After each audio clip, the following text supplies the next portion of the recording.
हाँ जी, बहुत सारे पर्सन है जी। कोई घबराहट तो नहीं हो रही? नहीं। कांग्रेस में मैंने पहली बार देखा है कि जन चर्चा के अनुसार उम्मीदवार सरसा से मैदान में है।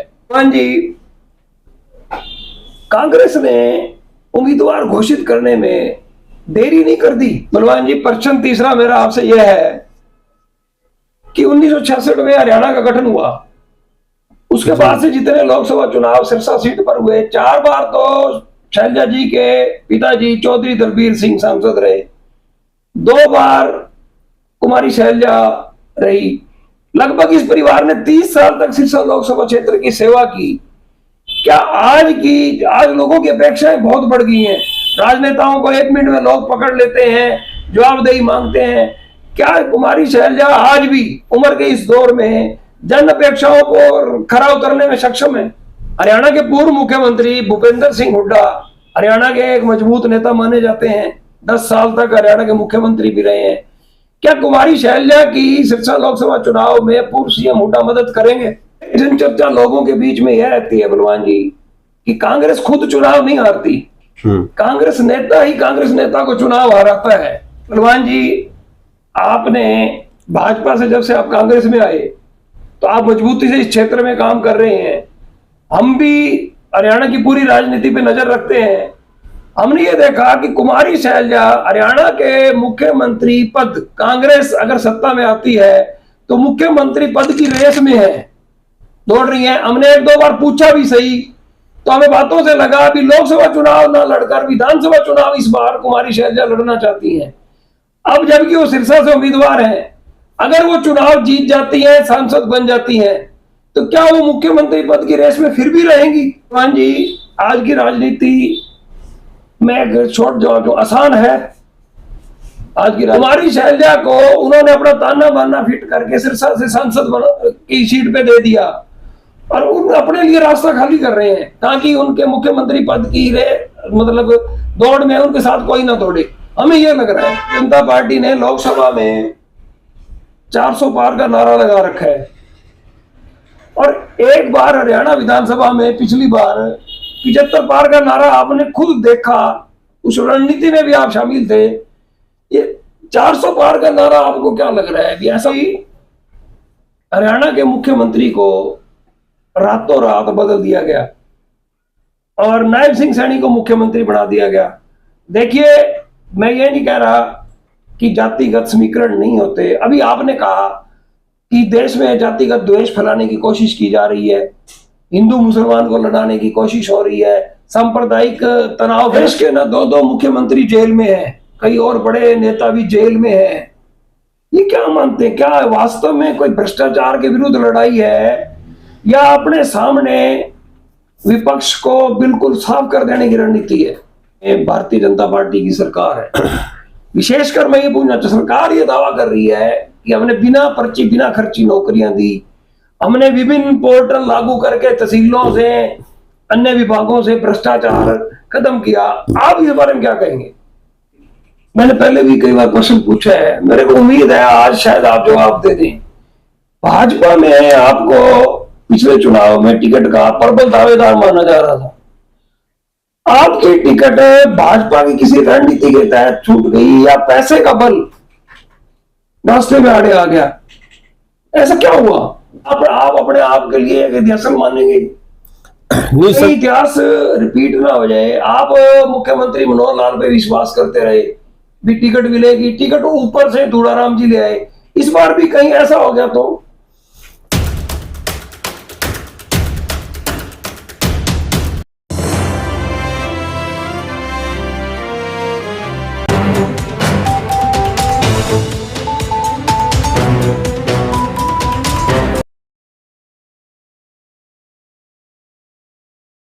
शहर फतेहाबाद की स्टेट बैंक रोड पर स्थित इलेक्ट्रॉनिक्स, फर्नीचर व हॉलमार्क ज्वेलरी का फतेहाबाद जिले का सबसे बड़ा शोरूम विशाल टीवी केयर।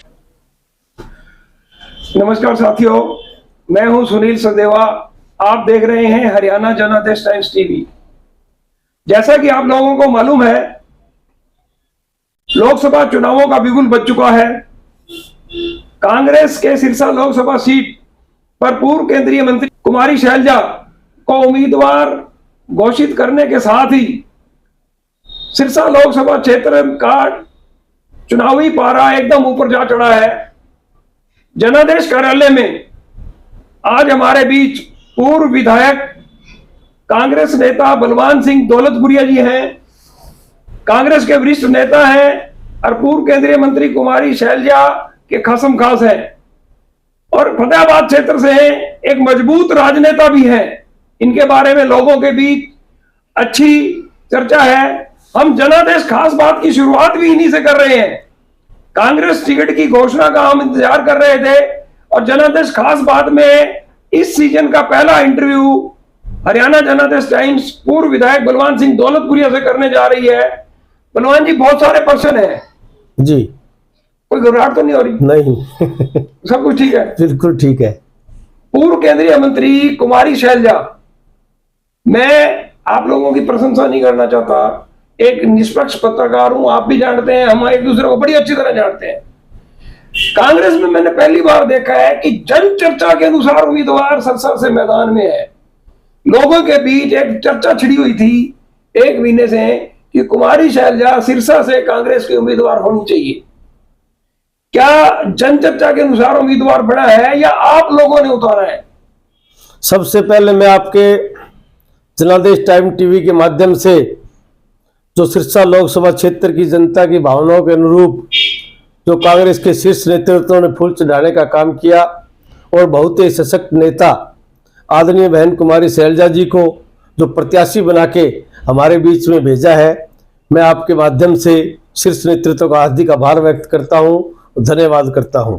जिस तरह से आप कह रहे थे कि ये किस तरह से टिकटों का फैसला हुआ, तो मैं सचदेव जी आपको बताना चाहूँगा, आदरणीय बहन कुमारी शैलजा जी का ही नहीं, जो 7 की 7 टिकटें अभी डिक्लेयर की हैं कांग्रेस पार्टी ने, इन सभी का इंटरनल सर्वे पार्टी ने करवाया है। कार्यकर्ताओं की राय जानी है, आम जनमानस की राय जानी है।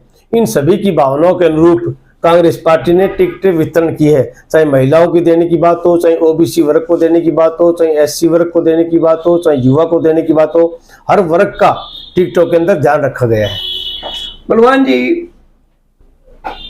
कांग्रेस ने उम्मीदवार घोषित करने में देरी नहीं कर दी, ये आपसी लड़ाई रही या सर्वे लंबा हो गया? नहीं, देरी नहीं की, क्योंकि हमारा 6ठे फेज के अंदर चुनाव है। 25 मई का हरियाणा में चुनाव है और अभी तक 1 महीने का समय है। लोकसभा में कोई ये ज्यादा देरी वाली बात नहीं है। देरी हम सबको इसलिए लगती है कि बीजेपी ने 2-2 ढाई महीने पहले कैंडिडेट उतार दिए थे, इसलिए देरी लग रही। नहीं तो अमूमन 15-20 दिन, महीना पहले ही राष्ट्रीय पार्टियां अपना कैंडिडेट घोषित करती है। लेकिन पार्टी का अपना एक हिसाब है काम करने का, इनकी कार्य प्रणाली है। इंटरनल सर्वे कराते हैं, आम जनमानस की भावनाओं को देखते हैं, और भी बहुत सी बातें जब कैंडिडेट को टिकट दी जाती है देखनी पड़ती है, उसके अंदर समय लगता है। और पार्टी ने पूरी ठोक बजा के प्रत्याशी उतारे। और मैं आपके माध्यम से ये बताना चाहूँगा कि आज के दिन हम ही नहीं, विपक्ष के लोग भी कह रहे हैं कि जिस तरह से कांग्रेस पार्टी ने टिकट दी है, हरियाणा की 10 की 10 लोकसभा इंडिया गठबंधन जीतने जा रहा है।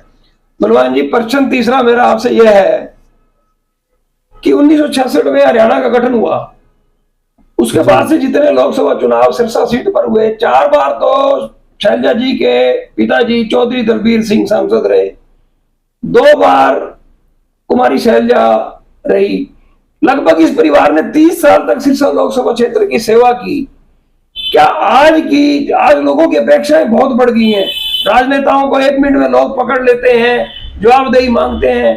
क्या कुमारी शैलजा आज भी उम्र के इस दौर में जन अपेक्षाओं को खरा उतरने में सक्षम है? सिरसा लोकसभा क्षेत्र आदरणीय चौधरी दलबीर सिंह जी के समय से लेके बहन कुमारी शैलजा जी के लिए सिरसा लोकसभा कोई राजनीतिक गढ़ नहीं है सदैव साहब। ये सिरसा लोकसभा क्षेत्र इनका एक ये परिवार है। और जिस तरह का प्लेटफॉर्म आदरणीय चौधरी दलबीर जी ने लोगों से संपर्क बना के आदरणीय बहन कुमारी शैलजा जी को दिया था, और बहन शैलजा जी ने उस प्लेटफॉर्म के अंदर सम्मानजनक तरीके से 4 चांद लगाने का काम किया था। ये 15-20 साल सिरसा से दूर लोकसभा अम्बाड़ा का भी नेतृत्व किया, लेकिन सिरसा लोकसभा का प्यार इन्होंने जो कि त्यों बरकरार रखा। हर साथी के सुख दुख में इनकी भागीदार रही। ये कहीं 1 मिनट भी सिरसा लोकसभा क्षेत्र की जनता से दूर नहीं गई। इसी बात का आज ये परिणाम है कि आज जन जन की आवाज थी कि आदरणीय बहन कुमारी शैलजा जी सिरसा से प्रत्याशी बनते हैं तो वो हिंदुस्तान में 1 नंबर की जीत दर्ज करेंगी। कुमारी शैलजा को उम्मीदवार घोषित किया जा चुका है। जैसा कि आपने खुद ही अब दावा किया है, वैसे चर्चा भी अच्छी है कि कांग्रेस ने मजबूत उम्मीदवार चुनाव मैदान में उतारे हैं। हरियाणा के पूर्व मुख्यमंत्री भूपेंद्र सिंह हुड्डा हरियाणा के एक मजबूत नेता माने जाते हैं, 10 साल तक हरियाणा के मुख्यमंत्री भी रहे हैं। क्या कुमारी शैलजा की सिरसा लोकसभा चुनाव में पूर्व सीएम हुड्डा मदद करेंगे? बिल्कुल, कांग्रेस पार्टी एकजुट होके सिरसा ही नहीं पूरी 10 की 10 लोकसभा सीटों पे कांग्रेस पार्टी के सभी वरिष्ठ नेतागण जाएंगे प्रचार करने के लिए, वोटों की अपील करने के लिए, सहयोग और समर्थन मांगने के लिए। जब नॉमिनेशन खत्म हो जाएगा तो आप खुद देखेंगे कि सभी नेता सिरसा भी आएंगे, सभी नेता हिसार भी जाएंगे, सभी नेता रोहतक भी जाएंगे, कुरुक्षेत्र भी जाएंगे, अम्बाड़ा जाएंगे, गुड़गांव जाएंगे। सभी 10 की 10 लोकसभा क्षेत्र पे कांग्रेस पार्टी के वरिष्ठ नेता चुनाव प्रचार भी करेंगे, वोटों की अपील भी करेंगे। एक जनचर्चा लोगों के बीच में यह रहती है बलवान जी कि कांग्रेस खुद चुनाव नहीं हारती, कांग्रेस नेता ही कांग्रेस नेता को चुनाव हराता है। यह मैं सालों से सुनता चला आ रहा हूं, पिछले 30 सालों से तो मैं जरूर ये सुनता रहा हूं। क्या वास्तव में ऐसा कुछ होता है? जो जनचर्चा ऐसा है वो हम भी सुनते हैं। जिस तरह के आप कह रहे हैं कांग्रेस को कांग्रेस हराती है, अतीत में शायद 1-2 चुनाव में ऐसा हुआ था, इसलिए आम जनमानस के अंदर ये चर्चा है। लेकिन अब ऐसी कोई बात नहीं। अब कांग्रेस हाईकमान ने अच्छी तरह से सबको शिक्षा और दीक्षा देके चुनाव में भेजा है। अब कोई भी, चाहे वरिष्ठ नेता हो, चाहे छोटा कार्यकर्ता हो, चाहे प्रदेश सत्र का हो, चाहे जिला सत्र का हो, हल्का सत्र का हो, चाहे राष्ट्रीय सत्र का हो, पार्टी की नीतियों के अनुसार चलेगा और पार्टी के आदेश के ऊपर फूल चढ़ाने का काम करेगा। बलवान जी, आपने भाजपा से जब से आप कांग्रेस में आए तो आप मजबूती से इस क्षेत्र में काम कर रहे हैं। हम भी हरियाणा की पूरी राजनीति पे नजर रखते हैं। हमने ये देखा कि कुमारी शैलजा हरियाणा के मुख्यमंत्री पद, कांग्रेस अगर सत्ता में आती है तो मुख्यमंत्री पद की रेस में है, दौड़ रही है। हमने 1-2 बार पूछा भी सही, तो हमें बातों से लगा कि लोकसभा चुनाव ना लड़कर विधानसभा चुनाव इस बार कुमारी शैलजा लड़ना चाहती हैं। अब जबकि वो सिरसा से उम्मीदवार हैं, अगर वो चुनाव जीत जाती है, सांसद बन जाती है, तो क्या वो मुख्यमंत्री पद की रेस में फिर भी रहेंगी? सचदेवा साहब, बहन शैलजा जी ने कई बार पीछे प्रेस वार्ता में कहा था कि मैंने लोकसभा के माध्यम से आम जनमानस की सेवा काफी करी है, इस बार मेरी इच्छा है कि मैं विधानसभा का चुनाव लड़ूं। लेकिन वो साथ ये भी कहती थी कि पार्टी हाईकमान का जो भी आदेश होगा उसके ऊपर मैं फूल चढ़ाने का काम करूंगी। और पार्टी हाईकमान ने उनको आदेश दिया है कि आप सिरसा लोकसभा क्षेत्र से चुनाव लड़ें, और जब ये सिरसा लोकसभा क्षेत्र से भारी बहुमत से जीत जाएंगी उसके बाद में हरियाणा विधानसभा के चुनाव आएंगे। जैसा कि आप पूछ रहे हैं कि उसका दावा कमजोर नहीं हो जाएगा, या रेस में रहेंगी या नहीं रहेंगी। पार्टी के अंदर एक सिस्टम है मुख्यमंत्री चुनने का, और जब विधायक दल की मीटिंग होगी तो उनकी राय जानी जाएगी और कांग्रेस का शीर्ष नेतृत्व भी खुद संज्ञान लेगा कि किस व्यक्ति से कहाँ पे हमें क्या सेवाएं लेनी है। अगर पार्टी समझेगा कि आदरणीय बहन कुमारी शैलजा जी को हरियाणा प्रदेश के मुख्य सेवक के रूप में हमें सेवाएं लेनी चाहिए तो उसके लिए भी ये तैयार है। अगर पार्टी चाहेगी भी केंद्र के अंदर इनकी सेवाएं लेनी चाहिए तो बहन जी उसके लिए भी तैयार है। बलवान जी, आज की राजनीति में छोड़ जो आसान है, आज की राजनीति जो आप करते हैं आसान है? क्या बहुत सारे पापड़ नहीं बेलने पड़ते? लोग कहते हैं कि आपको बहुत सारे पापड़ बेलने पड़ते हैं, लेकिन अब तो मेरे को लगता है आदत ऐसी पड़ गई, हमें कोई ज्यादा मुश्किल नहीं दिखाई दे रहा, क्योंकि परिवर्तन संसार का नियम है। मैं आपको यही रोकूंगा। प्रश्न मेरा यह है कि क्या कुमारी शैलजा जो सिरसा चुनाव लड़ रही हैं, हमें उसमें एक षड्यंत्र की बू आ रही है? षड्यंत्र यह आ रहा है कि हरियाणा के मुख्यमंत्री पद पर पूर्व मुख्यमंत्री भूपेंद्र सिंह हुड्डा की दृष्टि बहुत ज्यादा कड़ी जमी हुई है। कुमारी शैलजा को उन्होंने अपना ताना बाना फिट करके सिरसा से सांसद की सीट पे दे दिया और उन अपने लिए रास्ता खाली कर रहे हैं ताकि उनके मुख्यमंत्री पद की मतलब दौड़ में उनके साथ कोई ना दौड़े। हमें यह लग रहा है ये तो गोदी मीडिया और हमारे विपक्ष के लोग इस तरह का दुष्प्रचार कर रहे हैं। कांग्रेस पार्टी में इस तरह का कहीं कोई जिक्र नहीं है कि कौन किसका क्या कांटा लगाएगा। कांग्रेस पार्टी के सभी वरिष्ठ नेता एकजुट होकर ये 10 के 10 लोकसभा चुनाव लड़ेंगे और 10 के 10 लोकसभा चुनाव जीतेंगे।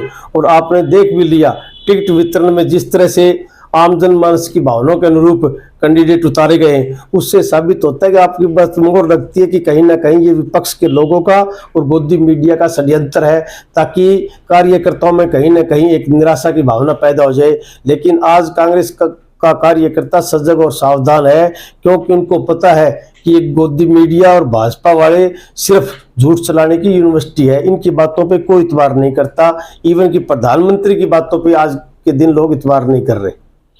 भारतीय जनता पार्टी ने लोकसभा में 400 पार का नारा लगा रखा है, और एक बार हरियाणा विधानसभा में पिछली बार 75 पार का नारा आपने खुद देखा, उस रणनीति में भी आप शामिल थे।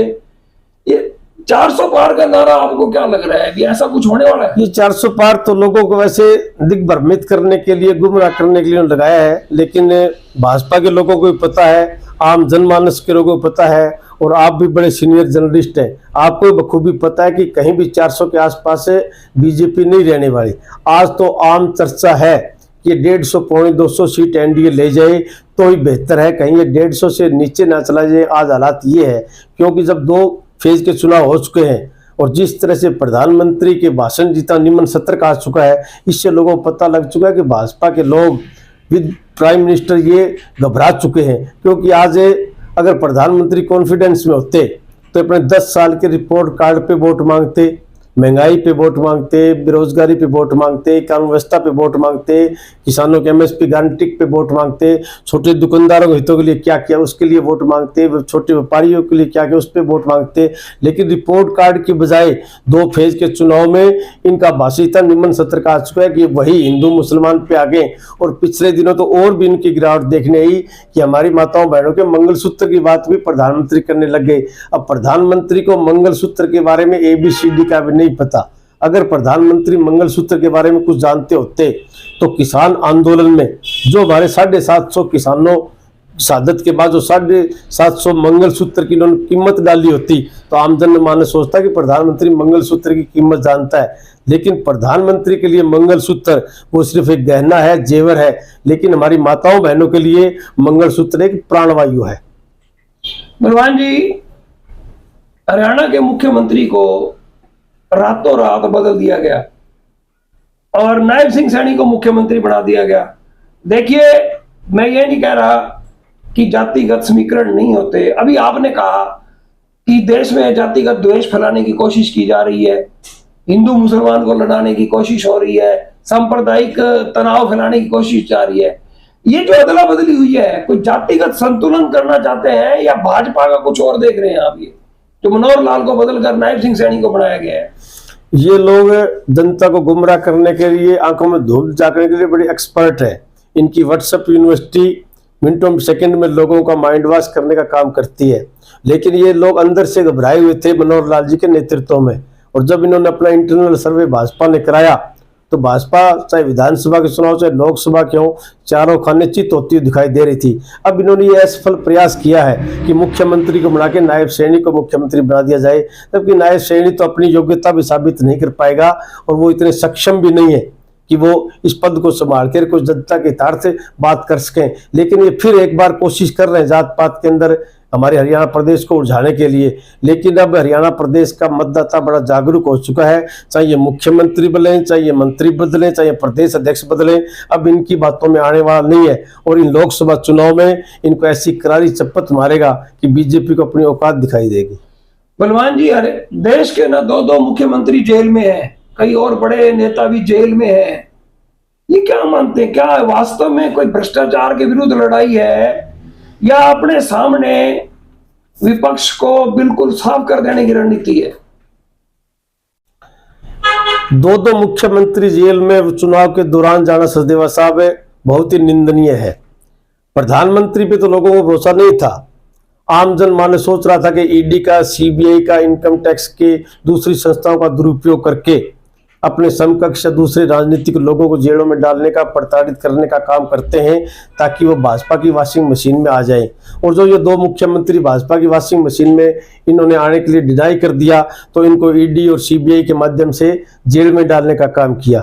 लेकिन सबसे बड़ा दुख तो हमें चुनाव आयोग से है, कि चुनाव आचार संहिता लग चुकी थी, चुनाव आयोग को अपना स्टैंड लेना चाहिए था। आदर्श चुनाव आचार संहिता कोई खाली टेंडर ना लगाओ या कुछ और छोटी मोटी बातों में। आदर्श चुनाव आचार संहिता का मतलब होता है समान राजनीतिक दल को, समान राजनीतिक व्यक्ति को समान जमीन उपलब्ध कराए। चुनाव आयोग स्टैंड लेता, ईडी को कहता भाई इतने साल में कुछ नहीं होता, 2.5 महीने कुछ नहीं, आप 2.5 महीने कुछ नहीं करते।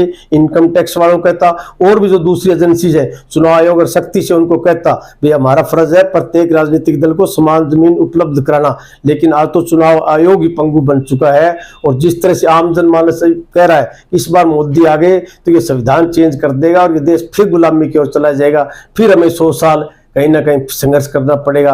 आज ये कोई लोकसभा का चुनाव हारने और जीतने का नहीं है, ये लोकसभा चुनाव देश बचेगा या नहीं बचेगा ये चुनाव है। बाबा साहब का संविधान हिंदुस्तान में चलेगा या मोदी साहब का संविधान चलेगा, इस बात पे है। और भी बहुत सी बेकायदगियां इन्होंने जो कर रखी है, उन सभी बातों को मिटाने के लिए आज इंडिया गठबंधन का चुनाव आम जनमानस, आम जनता लड़ रही है। बलवान जी, 9.5 साल से हरियाणा में भारतीय जनता पार्टी की सरकार है। विशेषकर मैं ये पूछना चाहता, सरकार ये दावा कर रही है कि हमने बिना पर्ची बिना खर्ची नौकरियां दी, हमने विभिन्न पोर्टल लागू करके तहसीलों से अन्य विभागों से भ्रष्टाचार खत्म किया। आप इस बारे में क्या कहेंगे? पोर्टल तो आज आम जनमानस के गले की फांस बन चुका है, चाहे वो किसानों के बारे में हो, चाहे किसी नगर पालिका नगर परिषद प्रॉपर्टी आईडी बनवाने की बात हो, हर जगह ये पोर्टल खेल के आम जनमानस को तकलीफों में डालना चाहते हैं। और जहां तक आपकी पर्ची खर्ची की और नौकरी की बात है, तो हरियाणा प्रदेश ही क्या करूँ, आप तो बहुत सीनियर आदमी है, सीनियर जर्नलिस्ट हैं, पैनी नजर रखते हैं। हमारे फतेहाबाद में देखें आप पर्ची खर्ची, आज भाजपा का मौजूदा विधायक उसका ड्राइवर ही उसके ऊपर आरोप लगा रहा है, इन्होंने मेरे से पर्ची खर्ची ली है कहीं होमगार्ड में दूसरी जगह पैसे लगाने के लिए। अगर मैं ये कहूँ कि भाजपा का विधायक ही भ्रष्टाचार को, पर्ची खर्ची को अपनी गाड़ी में लेके घूम रहा था तो शायद कोई अतिशयोक्ति नहीं होगी। और आपने उस बात को उठाया भी था, उस ड्राइवर ने भी यहाँ पे संघर्ष भी किया था, तो उसके बावजूद भी ना तो मुख्यमंत्री खट्टर साहब ने या भाजपा ने इस विधायक के विरुद्ध ना कोई एक्शन लिया। इसलिए प्रतीत होता है कि कहीं न कहीं मूक समर्थन भाजपा का और मुख्यमंत्री का फतेहाबाद के मौजूदा विधायक के साथ था। नहीं तो पर्ची खर्ची का इतना बड़ा मामला उठाने के बाद में अगर ये इतने आपको क्लीन मानते हैं तो उसी टाइम भाजपा विधायक के ऊपर अनुशासनात्मक कार्रवाई करते। लेकिन जिस तरह कार्रवाई नहीं करी तो निसंदेह भाजपा का समर्थन इनके साथ था। भी पर्ची खर्ची के आप तो सूटकेस भी ले तो भी हम आंखें बंद रखेंगे। बलवान जी, मैंने पहले भी कई बार प्रश्न पूछा है, मेरे को उम्मीद है आज शायद आप जवाब दे दें। भाजपा में आपको पिछले चुनाव में टिकट का प्रबल दावेदार माना जा रहा था, आपकी टिकट भाजपा की किसी रणनीति के तहत छूट गई या पैसे का बल रास्ते में आड़े आ गया, ऐसा क्या हुआ? अचानक आप पहले से पार्टी में हो, 15 दिन पहले चौधरी दुलाराम पार्टी में आते हैं और टिकट झपट के ले जाते हैं, तो ये क्या खेल हुआ? मैं तो सचदेवा साहब पॉजिटिव थिंकिंग का प्राणी हूं और हमेशा पॉजिटिव सोचता हूं, इसलिए अब बहुत पानी बह चुका है। मैं नहीं चाहता कि गड़े मुर्दे उखाड़े जाएं, बीती ताई बिसार दे, आगे की सुध ले। आदमी जिंदगी में गलतियां कर सकता है, उसको उससे सबक लेना चाहिए। तो मैं कोई ज्यादा गड़े मुर्दे उखाड़ना नहीं चाहता, क्योंकि 5 साल से मेरा उनसे कोई संपर्क नहीं है। अगर अब मैं कोई उनके ऊपर आरोप लगाऊं तो उसका लोग तरह तरह से विश्लेषण करेंगे, इसलिए मैं नहीं चाहता कि गड़े मुर्दों को खड़ा जाए और अतीत के अंदर जाया जाए। आम जनमानस को सब पता है कि भाजपा के अंदर किस किस तरह से लोगों को टिकटें मिलती है। आम जनमानस इस बात को बखूबी जानता है। हमारे नवीन जिंदल जी को जो प्रधानमंत्री कहते थे कि कोयले का सबसे बड़ा चोर है, और आज उसको प्रधानमंत्री कहते हैं ये कि कोहिनूर है। इन सभी बातों से जग जाहिर होता है कि भाजपा की करनी और कथनी में कितना अंतर है।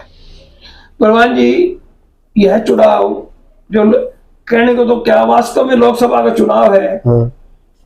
आप फतेहाबाद से चुनाव लड़ना चाहते हैं, इसमें कोई शक नहीं है मेरे ख्याल। फतेहाबाद से विधानसभा चुनाव आप लड़ना चाहते हैं, तो क्या ये आपके लिए भी रिहर्सल रहेगा?